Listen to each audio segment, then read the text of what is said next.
Yo, what's up, guys? What is going on? Welcome back. Hope y'all are doing well. Brighton versus Manchester United. Poor. If there's one word to describe this Manchester United squad, it's poor. I'm bewildered that they even won this game. I'm aware that they won this game. It's crazy to think that they won this game. And I think the only way that came about was Brighton just stopped doing what they did in the first half. They stopped attacking. They stopped desiring. They stopped combining. They stopped linking up. Aliba, Joao Pedro, Barco wasn't, throwing in those amazing in-swingers. Who else was there? Welbeck also was just completely gone. They stopped. They stopped doing what they were doing in the first half. And yes, Manchester United came in with a different mentality, and Højlund coming in as a sub definitely altered a bit the whole game, giving them a little bit more expansion and options for goal. But after that, I don't think they did anything out of the ordinary. And Manchester United were awful in that first half. Amrabat, he lost, I think it was 5 that I counted, 5 balls that, what the heck? He didn't know where he was at. He had no idea what he was at, and I was begging Ten Hag to take him out, man. His career was about to be ruined. Over here, I have nobody that's going to be talking to me the next day, waking up and telling me, like, did you see the game? Did you see Amrabat having this horrible game? What the hell, man? They shouldn't have signed him. Why does Manchester United sign a guy like that? You're not going to hear it. Nobody's going to be criticizing him over here. But over there in the UK, I'm sure they're talking about him. And I know he's one of the first probably to go next season. I don't think he's even going to make it onto even the tours and the friendlies and all that, the preseason. He's just not a Manchester United player. He hasn't been doing that well. And in this game, he was awful, god awful. It's like, was he wearing earplugs? He didn't know where he was standing. He had no idea where he was standing at. Just got robbed from the ball, giving awful passes, fouling in the middle. Very, very poor from Amrabat. And I'm surprised Ten Hag even allowed him to be in the second half. Should have gone out way before that.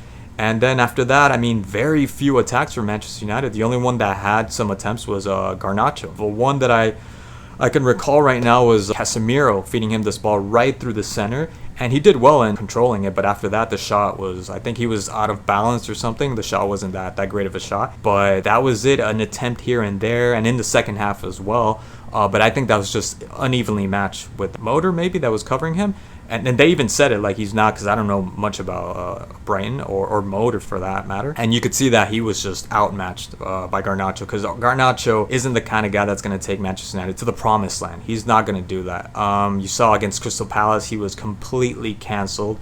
And just against other teams, just somebody that's a little bit bigger than him, faster than him. And obviously he had that slight advantage over Motor, right? But he was the only one. Fernandes, more or less, not one of his best games. Again, maybe all these players are tired. It's the last game of the season, and people just want it to end. They just want to rest. I get that, but man, they were awful. And Brighton, on the other hand, was absolutely extraordinarily amazing. How this team is not in the top 5 is beyond me. But obviously, this is just one game I'm watching. But Joao Pedro, Baliba, what's his name, Adingra, Welbeck, Barco, really good from all these players. And the one that had most chances to be able to score was Joao Pedro's. Just so many opportunities that I don't know how it didn't go in. Good defending. Casemiro was, I think he stopped like maybe 2 of them. Onana also. But there was one where I just couldn't get why he couldn't just shoot already. He was waiting for Wan-Bissaka, which he did eventually, just cover him, just obstruct him from taking the shot. He took 1, 2, 3. That's way too long as they're running. Way too many seconds to pull the trigger. And then after that, just the drag back from Motor, an in-swinger, I think, for Webster. And you even hear the crowd, too. The crowd thought it was going to go in as well as soon as he struck it, because he was just by himself in the middle, a couple of inches away, or a couple of feet away, I should say, from the goal line. And it was this, yeah, it's not a goal. It's not a goal, almost a goal. Plenty of opportunities. Unbelievable that they didn't get to score in the first half. Barco, great first half. And after that, the second half, gone. Everybody was completely gone. And then who to rescue Manchester United? Dalot, of all people. Again, Casemiro with a really good pass.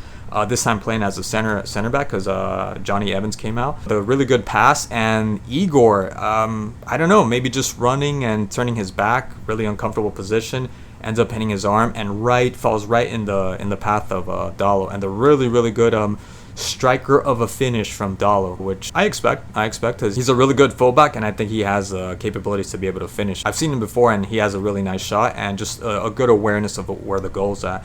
And then obviously the second goal with Hortland, also really good, which Joao Pedro should have taken a page out of his book, and ends up shooting the ball really quickly. A good exchange with what's his name, Ericsson, and just the charge, and you can see just the strength going by. Not so much maybe the speed, or at least it doesn't seem that way from from my point of view. But yes, there is speed, power, and a really good shot. Yeah, and ends up, it didn't even seem like it was going to go in. It kind of felt like it trickled in. It wasn't like a, good contact with the ball, like a powerful shot. But you get your 2-0 with that, and Manchester United somehow end up winning this game that was completely dominated. And who would have guessed it with the first half? With that kind of first half, who would have guessed that Manchester United would have taken this game? Not me. Not me. I was thinking that. And you know what?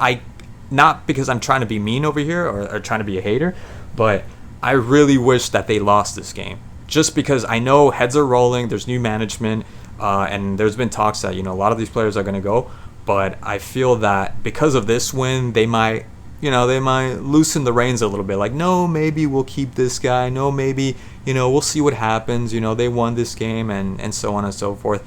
I don't think that's going to happen, but just in case, just, for good measure, just get annihilated, get destroyed, Manchester United, because it's awful and the whole thing has to change, Or the acceptance that, you have teams like Brighton, and it's such a joy, obviously for a neutral, not for the mega fans, in this case Manchester United fan, to have Manchester United just at the floor and having someone like Brighton, I think it's beautiful to see.